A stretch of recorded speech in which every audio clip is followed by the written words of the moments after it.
नमस्कार मित्रों, उपयोगी मंत्र यूट्यूब चैनल पर आपका बहुत बहुत स्वागत है। मित्रों, आशा करता हूं कि आप लोग बहुत अच्छे से होंगे और आपकी पढ़ाई बड़े अच्छे ढंग से चल रही होगी। मित्रों, हम लोग उत्तर प्रदेश पुलिस भर्ती का प्रैक्टिस सेट कर रहे हैं और ये practice set youth competition times practice book से लिया गया है। ये प्रैक्टिस सेट नंबर 8वां है और इसमें हम लोग सामान्य हिंदी का सेक्शन इस वीडियो में करेंगे। तो चलिए शुरू करते हैं। आविर्भाव का सही विपरीतार्थक शब्द चुनना है। विपरीतार्थक का मतलब विलोम शब्द। तो आविर्भाव का मतलब होता है अवतरण, प्रकट होना, और इसका होता है विलोम तिरोभाव। ऑप्शन नंबर सी सही होगा, ऑप्शन नंबर सी। और ये प्रादुर्भाव आविर्भाव दोनों समानार्थी हैं। अगला प्रश्न देखते हैं। उन्मूलन का सही विपरीतार्थक शब्द चुनना है। तो उन्मूलन का मतलब होता है किसी चीज को खत्म कर देना, जड़ से उखाड़ना, और रोपण का मतलब होता है लगाना। तो ऑप्शन नंबर डी सही हो जाएगा, उन्मूलन का रोपण हो जाएगा। अगला प्रश्न है, बाघ और बकरी एक घाट पानी पीती है, शुद्ध वाक्य इसका बनाना है। तो इसका हो जाएगा बाघ और बकरी एक घाट पर पानी पीते हैं। ऑप्शन नंबर ए सही होगा, option number A, option number A. अगला प्रश्न है, एक गाय, दो घोड़े और एक बकरी मैदान में चर रहे हैं, इसका शुद्ध वाक्य चुनना है।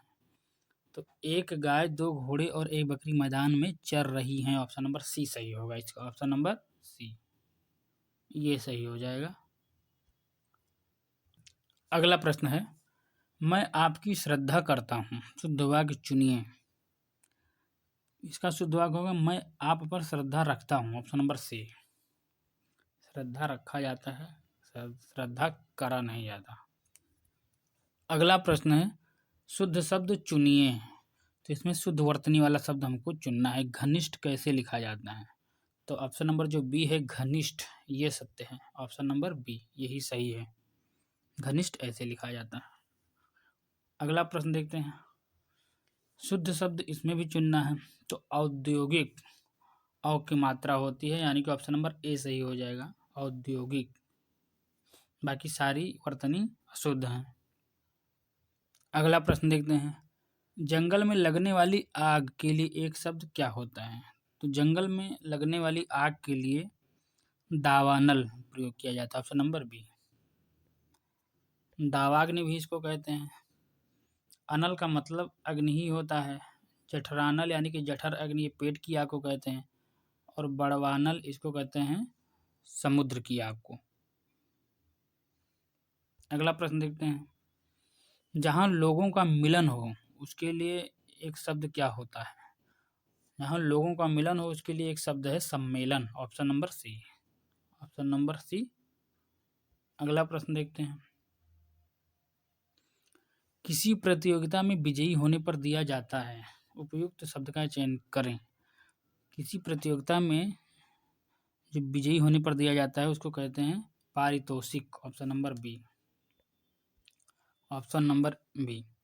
पारितोषिक किसी प्रतियोगिता में विजयी होने पर दिया जाता है, और पुरस्कार किसी कार्य सेवा के लिए प्रदान किया जाता है। उपहार क्या होता है? अपने से बराबर या अपने छोटे को जो भेंट स्वरूप प्रदान किया जाता है। अगला प्रश्न देखते हैं। साख के भाव मिश्रित अनुराग को कहते हैं, क्या कहते हैं? इसको कहते हैं प्रणय। ऑप्शन नंबर डी सही हो जाएगा, साख के भाव मिश्रित अनुराग को प्रणय कहते हैं। अगला प्रश्न देखते हैं।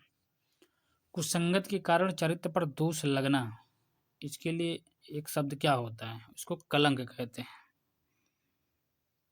ऑप्शन नंबर सी सही हो जाएगा, कुसंगत के कारण चरित्र पर दोष लगना कलंक।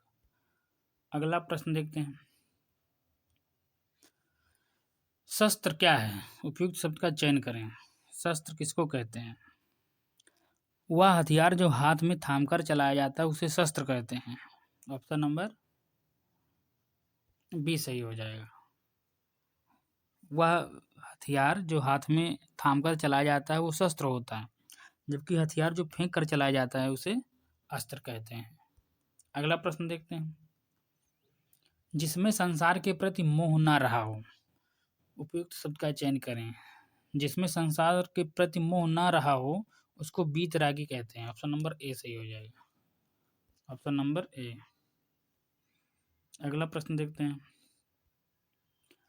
जो कभी बूढ़ा ना हो उसके लिए कौन सा शब्द है? जो कभी बूढ़ा ना हो उसके लिए है अजर, option number B. Option number, जबकि जिसकी कभी मृत्यु ना हो उसको कहते हैं अमर। अगला प्रश्न देखते हैं। जो कानून के विरुद्ध हो उसको क्या कहते हैं? उसको कहते हैं अवैध, ऑप्शन नंबर डी सही हो जाएगा। जो कानून के विरुद्ध हो वो अवैध होता है। जो संविधान के अधीन हो वो संवैधानिक होता है। जो विधि के अधीन हो उसको वैधानिक कहते हैं। अगला प्रश्न देखते हैं। खेत का सही तत्सम शब्द चुनना है। खेत का तत्सम होता है क्षेत्र, यानी कि ये ऑप्शन नंबर बी वाला क्षेत्र ये सही होगा। तत्सम मतलब वह शब्द जो संस्कृत के शब्द हैं और वैसे के वैसे संस्कृत शब्द हिंदी में प्रयोग होते हैं, उसमें कोई बदलाव नहीं हुआ है। अगला प्रश्न देखते हैं। घोटक का सही तद्भव शब्द चुनिए। घोटक का मतलब होता है घोड़ा, जबकि गर्दभ का मतलब गधा, घट का मतलब घड़ा। घोटक घोड़ा हो जाएगा। अगला प्रश्न। चौकी का तत्सम, चौकी का तत्सम चतुष्पादिका होती है, ऑप्शन नंबर सी सही हो जाएगा। अगला प्रश्न देखते हैं। सूचिका, सूचिका का तद्भव शब्द है। सूचिका जो है तत्सम है, इसका तद्भव सुई होता है, option number B. Option number B सही होगा। अगला प्रश्न देखते हैं। त्वरित का तद्भव शब्द है। त्वरित का तद्भव, त्वरित का तद्भव होगा तुरंत। तो ये जो बी में लिखा है तुरंत ये भी सही है, और सी में लिखा है ये भी सही, यानी कि बी और सी दोनों सही हैं। अगला प्रश्न देखते हैं।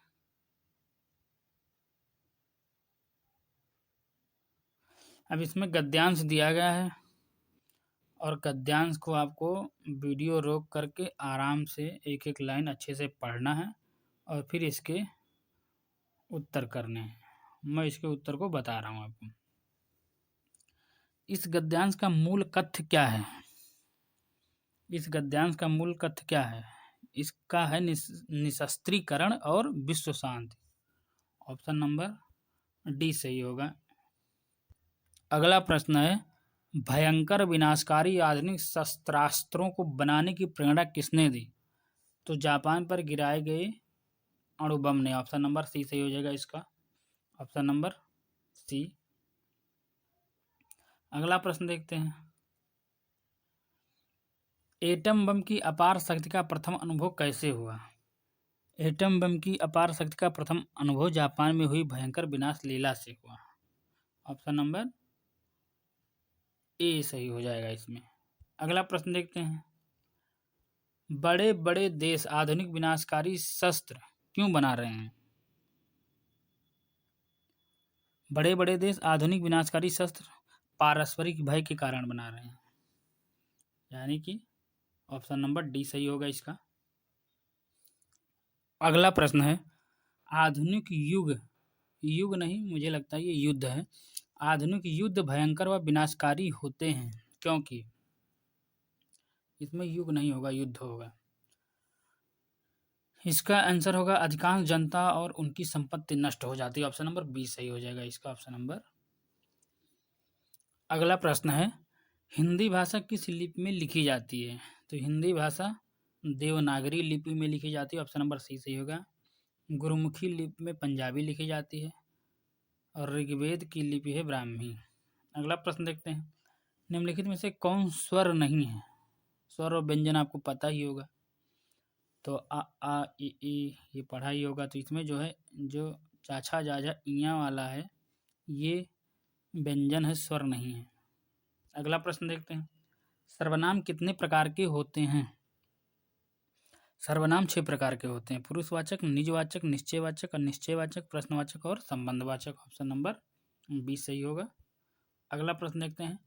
निम्नलिखित में से कौन सा शब्द क्रिया विशेषण है? तेज शब्द क्रिया विशेषण है, ऑप्शन नंबर ए सही होगा। बुद्धिमान मीठा गुणवाचक विशेषण है और पहला क्रमसूचक विशेषण है। सदा एक वचन में प्रयुक्त होने वाला शब्द कौन सा है? तो पौधा, पुस्तक, सहायता, लड़का। तो इसमें पौधा एक वचन बहुवचन में हो सकता है। पौधा है, पौधे हैं। पुस्तक, पुस्तकें। लड़का, लड़कों, लड़के। लेकिन सहायता का जो है बहुवचन नहीं होता है, सदा एक वचन में प्रयुक्त होता है। अगला प्रश्न है, भूर्ध्व का संधि है, इसका होगा भू प्लस ऊर्ध्व, ऑप्शन नंबर बी। और ये दीर्घ स्वर संधि है, इसमें बड़ा ऊ प्लस छोटा ऊ मिलके बड़ा ऊ बना रहे हैं, तो दीर्घ स्वर संधि हो जाएगा। अगला प्रश्न देखते हैं, हथियाना में कौन सी क्रिया है? हथियाना में जो है नामधात क्रिया है। नामधात क्रिया होती क्या है? जो क्रिया संज्ञा, सर्वनाम या विशेषण में प्रत्यय जोड़कर बनाई जाती है। जैसे हाथ से हथियाना, लात से लतियाना, बात से बतियाना। तो ये जो है आपका ऑप्शन नंबर डी सही हो जाएगा। अगला प्रश्न देखते हैं, उच्चारण का संधि विच्छेद होगा। उच्चारण का संधि विच्छेद होगा उत प्लस चारण, ऑप्शन नंबर सी, ये सही होगा। अगला प्रश्न है, वा का उच्चारण स्थान है। तो वा का उच्चारण होता है दंत और ओष्ठ मिलके, यानी कि दंत्योष्ठ, ऑप्शन नंबर सी सही होगा, ऑप्शन नंबर सी। अगला प्रश्न है, राम ने खाना खाया में खाया होगा, खाया होगा में कौन सी क्रिया है? तो इसमें संदिग्ध भूत है। खाया होगा, खाया है कि नहीं ये पता नहीं, खाया होगा, तो ये संदिग्ध भूत में चला जाएगा। अगला प्रश्न है, नीचे दी गई पंक्ति में पहली और अंतिम पंक्ति को क्रमशः 1 और 6 की संख्या दी गई है, बीच में यार अलावा को जो है सही क्रम में लगा के वाक्य पूर्ण बनाना है। तो 1 से शुरू होगा, यानी कि एक भौगोलिक सीमा में, वा को पहले कर लेते हैं। एक भौगोलिक सीमा में एक राष्ट्रीय चेतना, वा के बाद या कर लेते हैं, वा के बाद या कर लेते हैं। एक राष्ट्रीय चेतना लेकर रहने वाले व्यक्ति, यानी कि ला कर लेते हैं। उसके बाद क्या बचा? रा। तो यही आपका हो जाएगा। एक भौगोलिक सीमा में एक राष्ट्रीय चेतना लेकर रहने वाले व्यक्तियों की समिष्टि ही देश है। तो यानी कि ऑप्शन नंबर सी सही हो जाएगा, ये वा या ला रा। ये आपका कंप्लीट हुए। वीडियो देखने के लिए आपका बहुत बहुत धन्यवाद।